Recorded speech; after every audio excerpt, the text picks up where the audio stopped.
शहीद करवाए।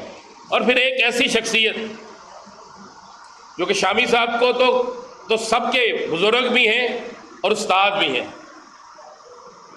मोइन नज़र साहब, सो नाराज़गी होती है लेकिन ये सबको गले लगाते हैं। और एक ऐसी शख्सियत जिनके एजाज ने जब अवार्ड मिला तो मैं सऊदी अरब में था, राना उस्मान साहब भी साथ थे, मुबशर भट्ट साहब भी थे, तो हमने सोचा कि बड़ी देर की, और फिर हमने उस सारे अवार्डों की लिस्ट देखी। हमने कहा चले एक तो पूरी बेटी के अंदर आम बच्चा है ना, एक तो ऐसा अवार्ड है जिस पर हमें फख्र है, क्योंकि आपने हमें भारत के खिलाफ सच बोलने का कहा है, तो यहाँ पर भी हमें सच बोलने की इजाज़त दें, उसमें खुश भी। मलिक साहब को बुलाने का मकसद एक ही था। मलिक साहब एक वाहद पंजाब असम्बली में मैं कहूँगा कि एक ऐसे स्पीकर हैं चौधरी परवेज़ इलाही साहब के बाद कि मलिक साहब को बताया कि मैंने किसको किस तरह डील कर लेना है, मलिक साहब को बताया कि मैंने किसको किस तरह काबू कर लेना है। और मलिक साहब अपोजिशन में हो या हुकूमत में हो, ये तमाम लोगों को इतने प्यार से रखते हैं कि हमें फिर इनको बुलाकर भी मज़ा आता है, कोई सुनने वाला भी है और हमारी बात आगे पहुंचाने वाला भी है। एक तो हमें खुशी ये हुई कि हम आतंकवादी से या हमें दहशतगर्द से एक मुहिब्बे वतन हो गए, पाकिस्तानी सहाफ़ी दहशतगर्द से मुहिब्बे वतन हो गए। और मेहरबानी नरेंद्र मोदी की कि उसने एक चाल चली, हमारी अफवाज पाकिस्तान ने जवाब दिया और उसके बाद पूरी कौम भी एक होगी और पूरा मीडिया भी एक हो गया। फिर शुक्र अल्लाह का, वो जो एक इल्ज़ाम था खासकर सोशल मीडिया पर कि यार इनको मत सुनो, ये तो है ही बड़े गंदे, फिर कहा गया, माना गया कि सोशल मीडिया ने हर महाज पे जंग लड़ी। फिर वो टीवी चैनल जिनके मतलब कहते थे अब इनको देखता कोई नहीं, फिर हर घर में वो टीवी चैनल देखा गया। फिर वो ड्रोन जो हम पे हमले के लिए आते थे तो देखा गया कि कैमरा मैन ने कैमरा साइड पे रख के कहा मैं गिरा दूं, रिपोर्टर ने कहा मैं गिरा दूं, आम शहरी ने कहा मैं गिरा दूं।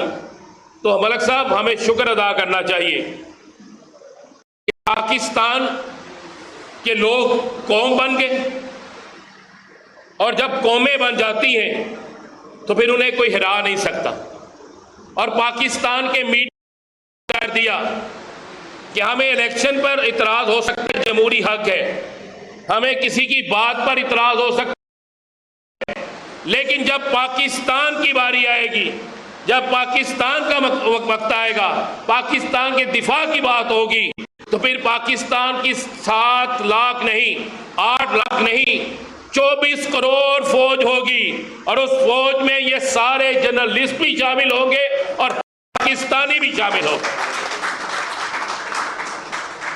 मैंने भी आजम जो साहब से कहा कि जो साहब मैं एक सवाल कर लूं, तो जो साहब ने मुझे सख्ती से मना किया। मुझे जो आजम जो साहब ने कहा बिल्कुल नहीं, इसलिए कि हमने मुल्क के लिए सब कुछ किया है ना। तो जब हम मुल्क के लिए कर रहे हैं तो हमारी कोई डिमांड नहीं, हमें बस एक दे। एक रिक्वेस्ट करेंगे मलिक साहब, एक तगमे आपने बांट दिए, एक तगमे आप फिर बांटे जरूर, और उसका नाम लिख दें, कागज पे लिखते हैं कि ये मुहिब्बे वतन पाकिस्तानी है, ये मुहिब्बे वतन सहाफ़ी है, और ये इनमें से कोई भी बहुत ऊंचे ओहदे पर नहीं, लेकिन इन्होंने एक ऊंची जंग को जीता है, ये जरूर कीजिएगा।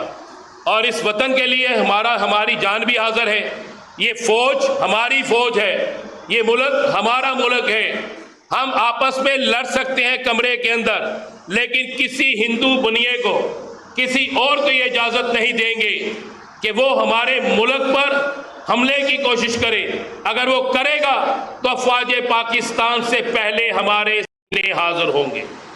लेकिन आज एक दरखास्त लेकर आया हूं बड़े दुखी दिल के साथ, बड़े दुखी दिल के साथ। मलिक साहब, हमारे मुल्क पर इसराइली ड्रोन गिराए गए, हमारे मुल्क पर इसराइली एजेंसीज के लोगों ने इंडिया में बैठकर अपने,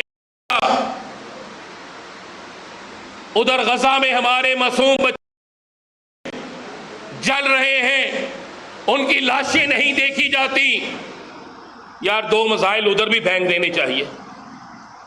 अगर मिसाइल नहीं फेंक सकते तो हमें एक दिन ऐसा रख लेना चाहिए जिसमें हम बोल तो सकें, रोज़े महशर जाकर ये जवाब तो अल्लाह ताला की बारगाह में दे दें कि हमें जाने की ताकत नहीं थी, बोलने की ताकत है। अगर इसराइल हमारे खिलाफ काम कर सकता है तो हम इसराइल के खिलाफ क्यों नहीं काम कर सकते? अगर इसराइल हमारे मुल्क के खिलाफ साजिश कर सकता है तो हम गजा के मासूम बच्चों की मदद क्यों नहीं कर सकते? हमारी नमाजें रोजे में शर काम आएंगी, हमारे रोजे में शर काम नहीं आएंगे, हमारी ज़कात रोजे में शर काम आएगी अगर हमने हकूक़ुल इबाद पूरे ना किए, अगर हमने अपना हक अदा ना किया। एक डेलीगेशन भेजा गया है पाकिस्तान से पूरी दुनिया में, बड़ी अच्छी बात है, उस डेलीगेशन को जाना चाहिए। 2 लफ्ज़ डालने थे ना गजा के लिए, वो डाल देते। चाइना ने बता दिया, लेकिन मैंने इमदाद वहां पहुंचा दी है। और एक वो जो मुसलमानों के मुल्क पे बैठ के कह रहे इसराइल को तस्लीम करो और गजा के बच्चों पर जुल्म कर रहा है, उसके लिए तो हम इस्तकबाल करते हैं, उसके लिए तो हम हर चीज कुर्बान करते हैं। गजा के मुसलमानों के लिए 1 अरब नहीं, वहां पे अरबों डॉलर दिए जाते हैं।